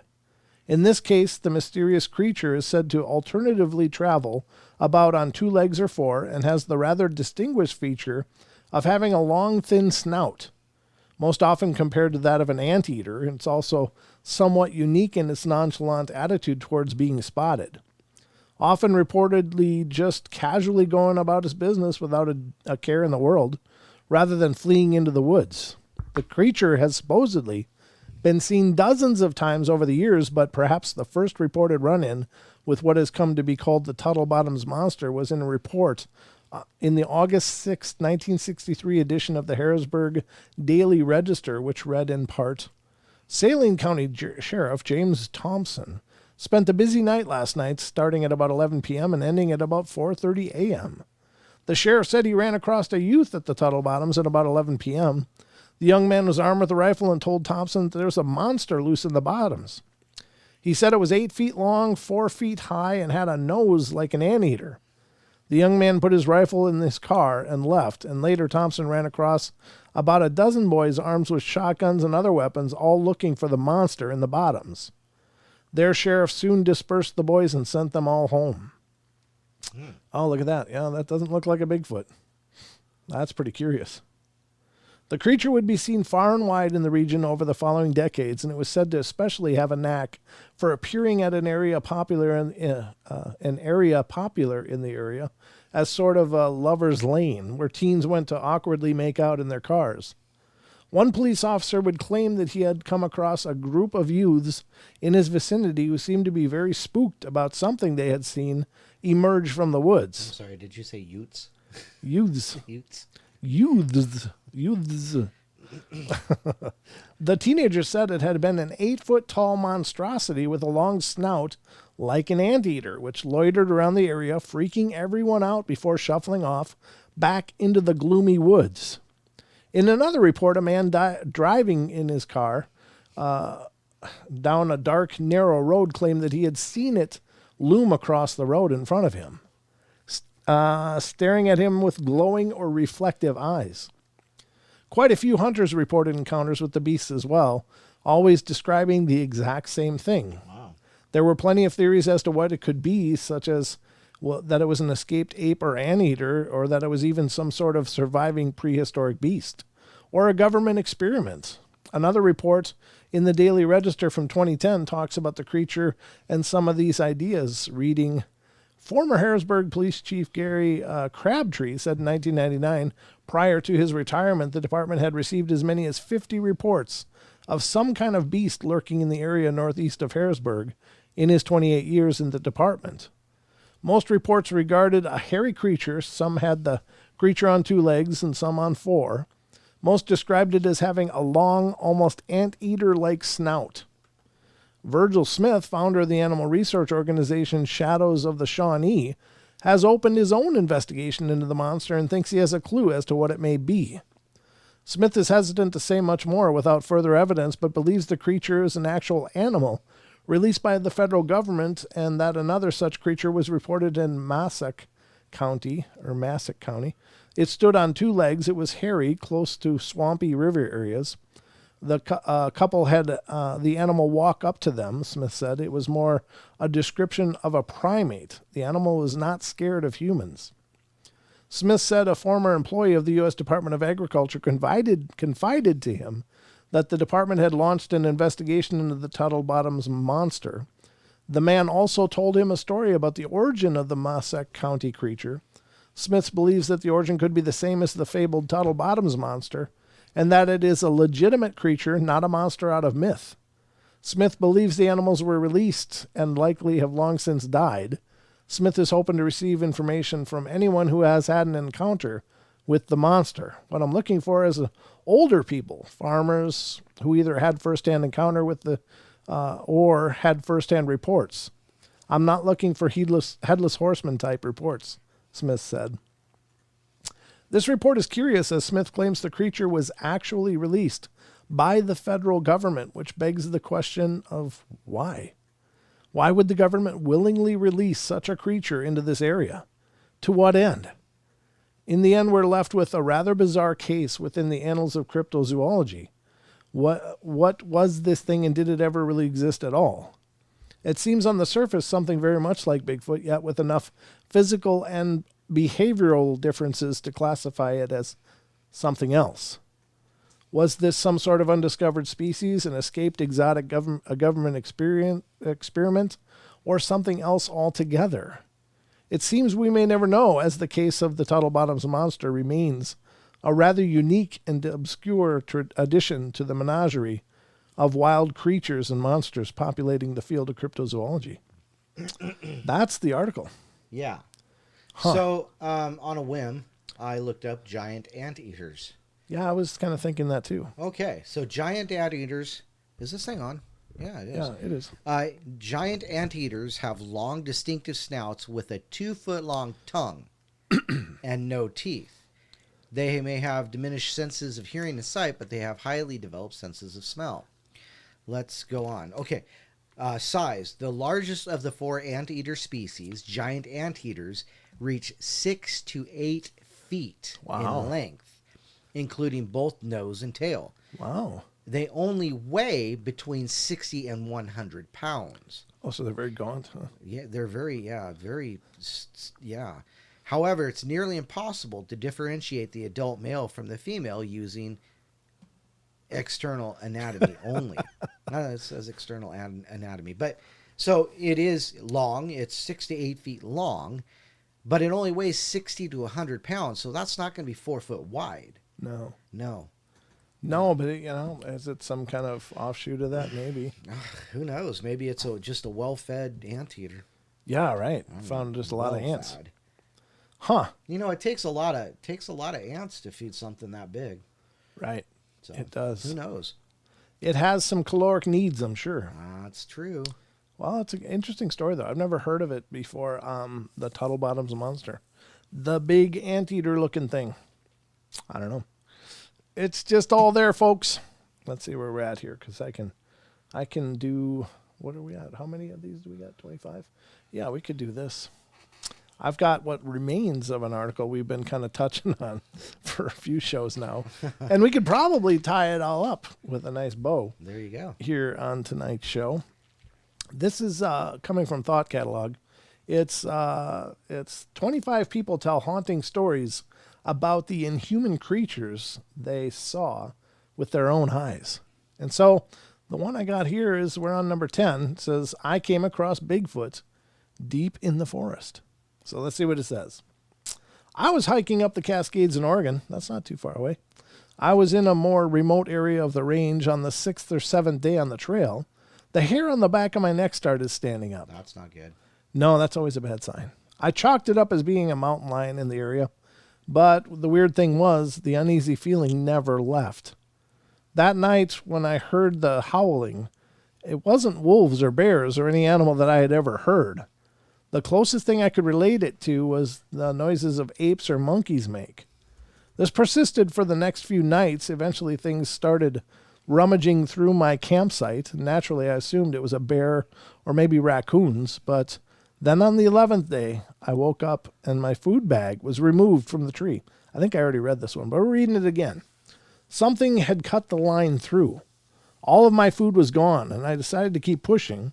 I had 4 days left till the end of the trail. I'm familiar with what I can and can't eat in the area, and I always fish for food. The same nightly activities occurred on the 13th night. Something started throwing rocks at my tent. For some reason, I just lost it. I screamed into the darkness that whatever it was to leave me alone, hoping it was just some person lurking into the wild. That's not what it says. Good. That was good, though. That was pretty good, though, wasn't it? Thank you. Thank you very much. Rather than cuss at you, I'll just read it that way. And maybe they'd scream out, "Sorry, mate," or something, but instead it grew quiet for the first time in nights. Nothing could be heard. Then a scream, louder and more vicious than any other night, cut through the night. Nothing, then nothing, complete and utter silence again. Despite it being quiet, I wasn't able to sleep that night. I just waited. The next day I continued my hike, dead tired, just wanting to get out. The hair on the back of my neck still standing, and the forest still quiet. I felt like I was being hunted. Towards the end of the day, I had sat down to rest before pushing a few more miles when I finally saw it. Something tall and large, bigger than any man or animal I had seen, sliding through the forest, not making a noise. Wow. I yelled at it. It turned to look at me, and I never got a good look at it through the trees and the brush, and it was dark, but I knew that whatever it was causing this. I threw a rock at it and then pulled my knife, and the thing just kept staring at me. I don't know what kicked in, but I no longer felt scared. I felt angry, and I ran at the thing. It ran from me, and I chased it in the woods. It had long strides and easily outpaced me, but I continued the chase. After several minutes, I gave up and collapsed in exhaustion. I rested for a bit before backtracking my way back to my backpack and resting area. I was tired and made camp there. Another night of silence when I woke up the next day and had about 10 miles till I was out. Exhausted, hungry, mentally drained, I made my way out, and as I got closer and closer to the end of the trail, the typical forest noises returned. Birds, bugs, mice running through the undergrowth. All these noises slowly returned, and I no longer had the feeling of unease. I got to trail's end, sat in my car, and cried. To this day, I still pass it off as someone just screwing with me, but the way that thing moved in the forest, I just don't know. I told the park ranger about it, and he jokingly said that they have a bunch of Bigfoot sightings in the area, but most likely it was just some local screwing with me or my own imagination. I do a lot of long hikes, but that 15 days was by far the worst. That was submitted by someone named Crimson Eagle 1. Nice. That's a hell of a story. Wow. It is, yeah. Especially when when he started talking about the rocks being thrown at his tent. Yeah. That's just so apropos. Apropos, very much. Yeah, that's creepy. I really believe they have deadly accuracy. If they want to hit you, they'll hit you. Yep. But they usually just choose to intimidate you. Thank God. So this one is number 11. An evil spirit appeared inside of my nightmares. When I was about 12 or so, my mom and I lived in an apartment in Texas. She was a single mom, and so it was just her and I for many years, and I am very fortunate that she puts me first and did her best to make sure I had what I needed. Unfortunately, her work schedule didn't allow for her to be home when I got off of school, so I usually had to take care of myself in the afternoons until she got off, and it wasn't too bad. Usually by the time I fixed myself a snack and got through my homework, she was home. I should note that at this time I was still sleeping with my mom. I initially started out in my own room, but I began having these horrible nightmares. It was the same dream each time. I was sleeping in my room and I could see a figure lurking in the hallway. I'd get up and go turn the light on, and something or someone would grab my hand and I would instantly wake up. The touch of that hand was the coldest feeling I ever experienced. It was so vivid in my mind, I felt incredibly sad, almost like the happiness was draining out of me. It's a dementor. Maybe. Could be a dementor. I started making excuses about wanting to sleep with her, and my mom never made a big fuss about it. We would stay up late reading on a regular basis, and I would accidentally fall asleep. I hated that room and avoided going there at all costs, and it got so bad that every morning before school, I would lay out a change of clothes in the living room so I could have them ready when I got home. My mom started to notice this routine and asked why I didn't just simply change in my room. I just made up some stupid excuse and brushed it off.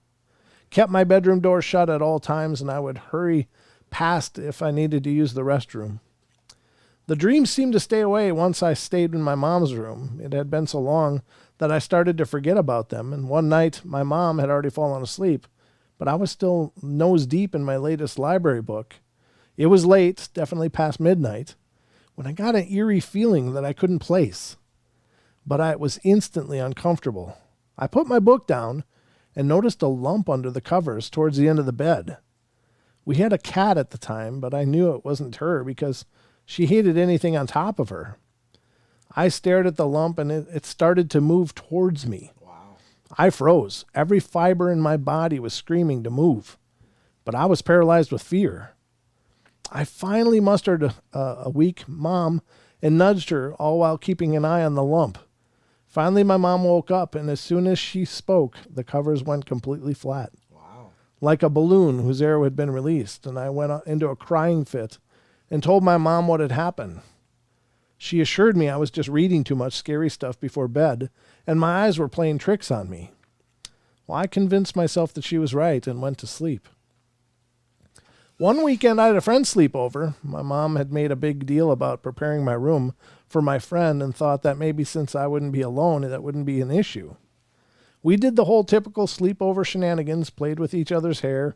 I gushed about the latest crush, all while listening to the newest NSYNC CD. Oh, I started to get anxiety as bedtime loomed closer. too. From NSYNC, though, yeah. I somehow convinced my friend that it would be better if we made a bed on the floor in my mom's room because my room got hot or something like that.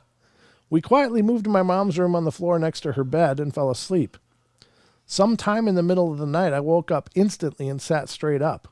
I was staring at a lump on the foot of my mom's bed and suddenly became overwhelmed with the urge to touch it. I lifted the sheet and placed my hand upon the smoothest object I'd ever touched. I instantly felt every happy memory being sucked away from my body. All thoughts, emotions were drained, and I felt cold, colder than any weather I've been through, and I became empty like a shell of a person. Nothing was left but numb darkness, and it was as if I was under a trance. I somehow was able to pull my hand away, and I threw myself against the wall and stared at the lump until I fell asleep. The next morning, I retold what happened to my mom, and she broke down in tears. She thought that this was all behind us, but clearly it was much more than she previously thought. I didn't do much that day. My mom busied herself with Sunday chores, while I stared blankly at the TV. As she stepped out for a bit to do some laundry, she ran into our neighbor, and her name has left me, but I remembered her being a caring figure in my life and a wonderful friend of my mom. My mom confided in her about all the odd occurrences, and her face went grim. Our neighbor was Native American and was super in tune with her culture and traditions. She explained to my mom that for some time she's been feeling a presence and could not place its origin. My mom asked her to come inside and speak with me, and she agreed, but upon stepping up to our door, she retreated and said the origin was our apartment and the spirit would not allow her to cross the threshold. At this point, my mom was hysterical, as most mothers would be, as if someone told them an evil being was possessing her and her daughter's home. Our neighbor apologized but promised she would gather what she could to help us. In the meantime, my mom reached out to my grandmother.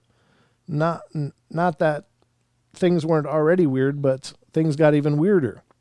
My grandmother immediately told my mom to call my uncle. He had phoned my grandmother earlier in the day asking about me, but didn't say as to why he was concerned. So my grandmother pretty much brushed it off. My mom called my uncle, and as soon as he answered the phone, he said, "I've been waiting on your call. We need to act now." It still gives me chills to talk about it. We weren't close with this uncle at all and hadn't talked to him in years.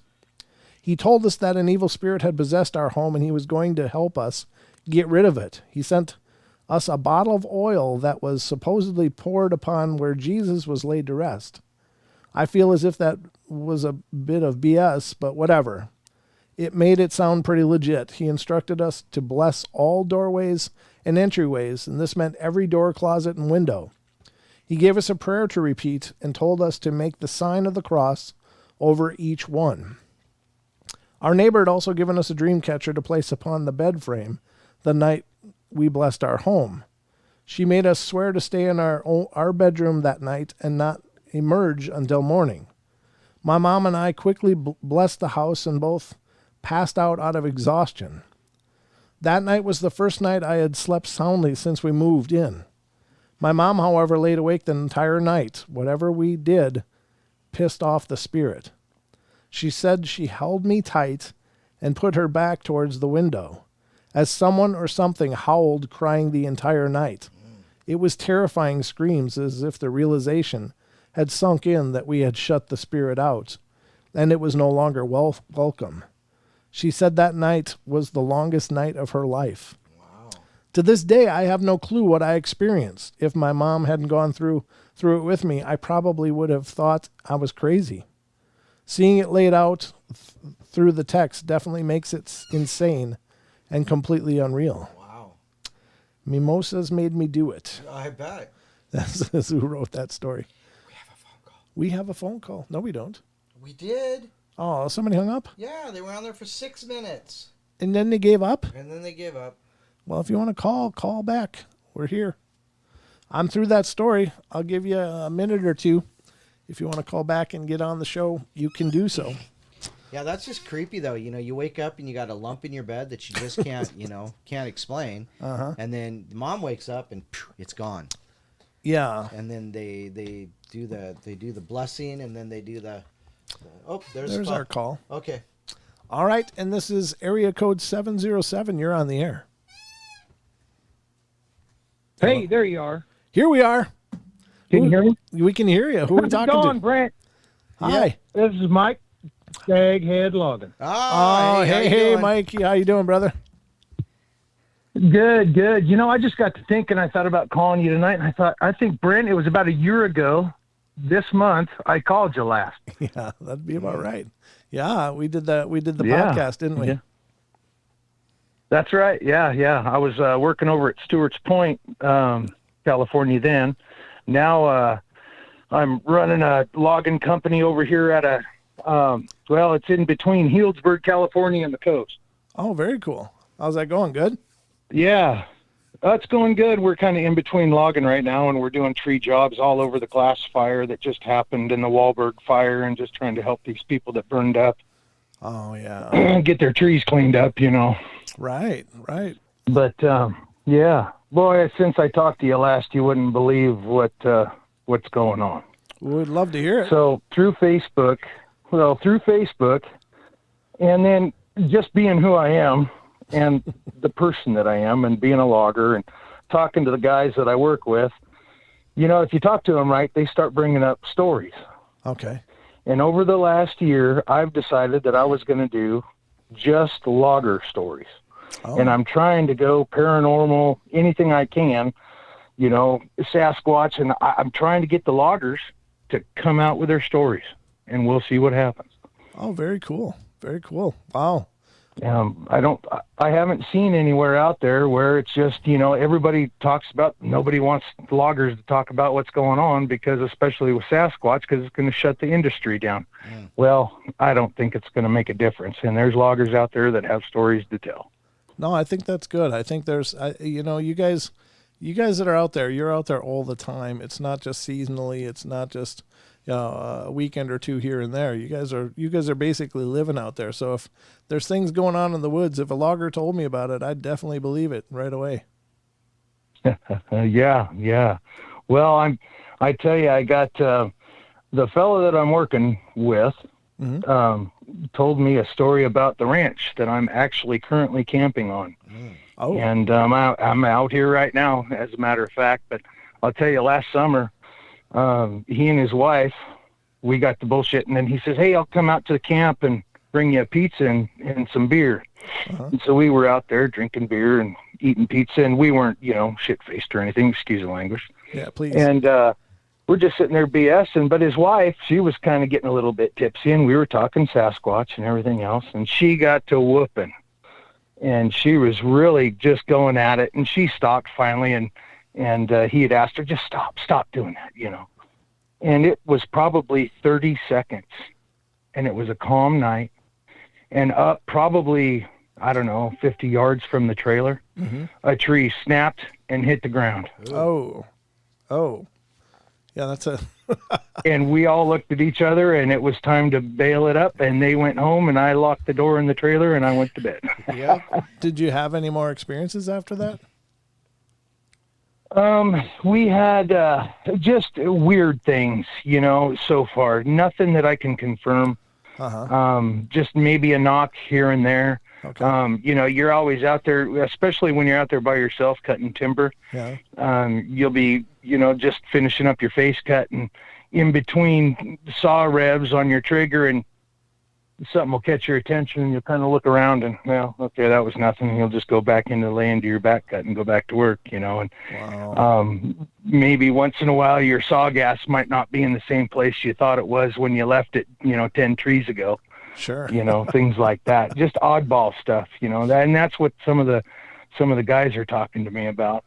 On one of my interviews, who happens to be the brother to a person that I interviewed, to Seth, he tells me a story in North Idaho. Aren't you guys up there in Idaho? Yep. We're in Sandpoint. Yeah. Okay. He was up there hunting with his nephew, and they were on a herd of elk. And he says the elk herd, the tracks come to a stop, and they were looking and looking, trying to figure out where the elk tracks went. And they kind of walked through the plain snow, no nothing, for about 10 feet, and there was one Sasquatch print. Wow. Oh, Just one. that explains where the elk went. And he looked at his nephew, and he said his nephew stopped and started, just the hair came up on both of their necks, and he started bawling. Oh. And he said it was everything he could do, and he and his nephew took off back towards the truck, and then they started screaming. Oh, man. And he told me that as he was looking back and they were heading back towards the truck, what he could tell was they were jumping from tree to tree, chasing them back to the truck. Wow. Oh, man, they were being pursued. Yeah. Or pushed. Yeah, he said they got back to the truck and they never went back. Yeah, no doubt. No doubt. Yeah, that'll kill your place, Yeah. your fever quick, man. Yeah. That's really Yep. scary. And this is Kurt. Yeah. This is Kurt. He's a timber faller all of his life, and he's working over on the coast in Northern California right now. Wow. And he and I are going to have a good visit on the phone. He and I were actually really good friends. I lived with him in logging camp over there for about 10 months.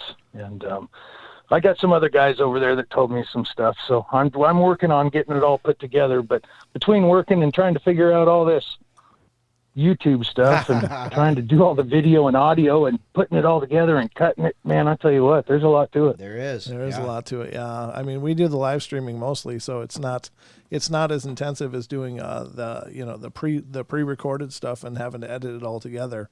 I think. Oh, right. Right. But it's still a labor of love, man. I'm glad you're doing it. I'm glad that you enjoy it, and I'm glad that you're bringing those stories out, because I've loved, we talked to another logger after you, and his name was Bullbuck. Right.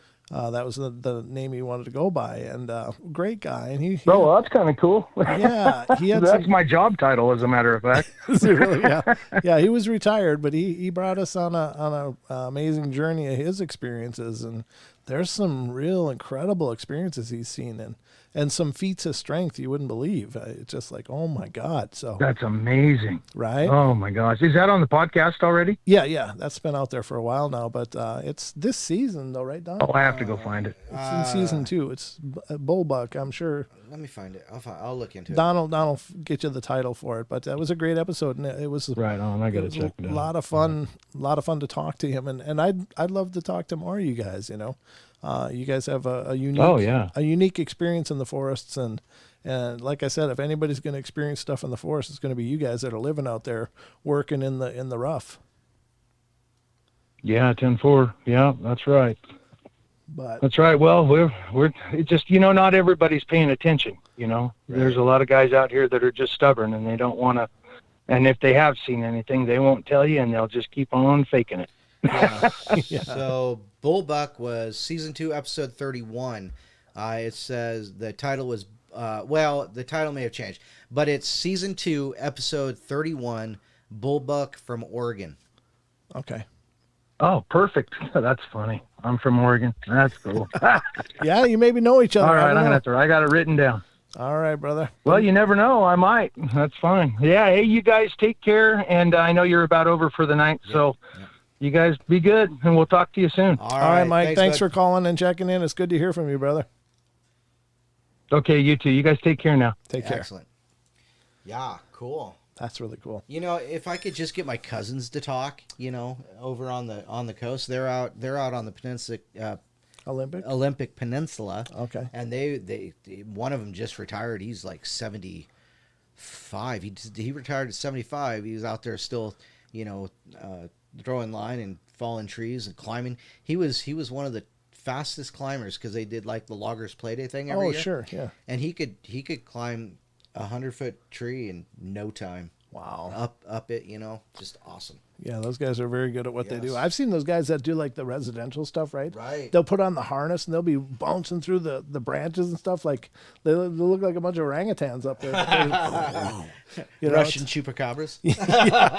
No, they're ground dwelling. I think. So gotcha. these guys were in the trees. Gotcha. Spider monkeys or something, man. It's crazy. But folks, I think that's our journey through the portal. That's it, yeah. I think that's the show we got for you tonight. I hope you've enjoyed this. Except for those 3 people that gave us the thumbs down. Oh, they're just hating. They're hating. They're those are the unfun people. They hate us because they ain't us.